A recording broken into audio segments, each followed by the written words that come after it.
Hey guys, some really exciting things happened. And you probably read the title, so our game kinda went really viral before it even launched. And it's finally time to tell that story. February 2023. It's cold and rainy. Probably. It rains a lot here. We've been working on First of Us Function for years now. And it's going well. We have been making steady progress and got a few videos on the demo. With that we are sitting at 5k wishlists, which is halfway to 10k, the magic number we aimed for. I had just quit my job to go full-time game dev, and Mario is still working part-time at a university.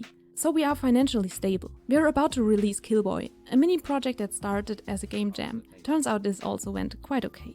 So with me having more time and Killboy almost out of the door, we now have a decision to make on how to use these resources. We could get back to making regular YouTube content. Obviously, this has not happened.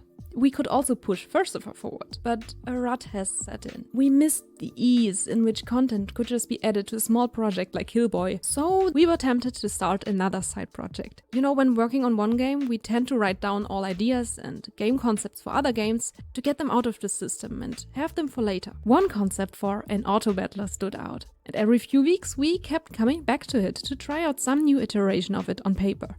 Most of them went right to trash, because they would be too much for a side project. Combining inventory management with an asynchronous auto-battler seemed to be the final piece of the puzzle that was missing, so this concept seemed to be the perfect next side project. So we got to work and set up a new project in our favorite game engine, Godot. At the time it had a working title, Ultimate Dev Shopping, but it soon became Backpack Battles. We decided to develop it in secret for a while. It was nice to have something to work on just for us, like we did when we first started out, and it kept the pressure low. We kept Backpack Battles strictly in our free time. 9 to 5 was reserved for First of Us. Nothing was allowed to cut into time for our main project. If anything, Backpack Battles could happen after that and on weekends. Without exaggeration, I have never been so inspired in my life. All those fun little ideas, like a space where the items become physics objects, or a pullable rope for rerolls, just clicked into place.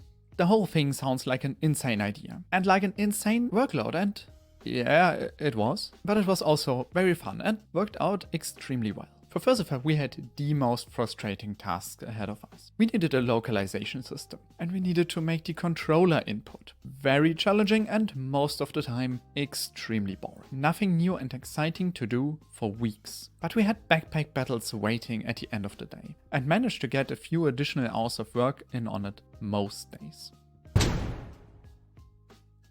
We worked like this for 2 months, so it's early May 2023 now. In only 2 months of part-time development, Backpack Battles had a playable demo. We found a visual style that is fast to make, but that we also really like. And since the game is asynchronous PvP, we don't have to make any levels. And we don't have to make any opponents. It's always difficult to show an unfinished game, but we gathered our courage and sent the demo to a few game developer friends as a little playtest. Shout out to Tissue Ino, Igniting Spark Games, and Logan Lang. By the way, play Her Name Was Fire, Striving for Light, and Craft. We fixed a lot of bugs and issues for a month, made some basic balance adjustments, and kept adding items. And somehow over these 2 months, Backpack Battles slowly started taking some more hours. The original version of this game did not have craft. It was a spontaneous idea in the last week of playtesting. We threw together a recipe system, declared some items that we already had as crafted items, and we were good to go. This gave the game a complexity that was missing before. We started thinking that we might just have something special here. It was time to publish the demo. We threw it on itch and we made a Steam page. The core of the game was done, but we stood at around 50 items. So the biggest challenge was to add, well, hundreds of them. And then we had an insane idea. And I don't mean this as an insanely good, just insane in a mentally deranged way. Wouldn't it be great for marketing if we committed to weekly content patches that added items? Luckily we had a good workflow and we were able to churn out 2 to 5 items a week if we really tried. We worked our way up to over 100 concurrent players, which felt pretty good. Some large Chinese influencers started streaming the game, even though we had no localization yet. So we decided to partner up with IndieArc, the publisher we have for First of Us. They immediately translated the demo, which made our Chinese players very happy. Supposedly, after this push, our baseline had around 500 concurrent players on average. And something became clear. This thing will soon be our largest game yet. In some way it already was, so our priorities needed to shift. Backpack Battles is the main project now, and First of All can wait and be a side project. This means much more time and resources for Backpack Battles. We could finally add more ambitious items like this box that gives access to 5 gems, in 5 rarities, each with 3 different effects depending on how you place it. Or Goober that can combine with many different items, and then can be combined with all of them to make the ultimate slime. Also, we were so amazed by the dedication of our community. So shoutouts to our mod Gnob and Reside for so many hours of testing, item ideas, work on the wiki, and much more. And also shoutouts to everyone else who offered to help in some way. It really means a lot to us. We were preparing for the largest update yet. With version 0.5 we were ready for massive changes.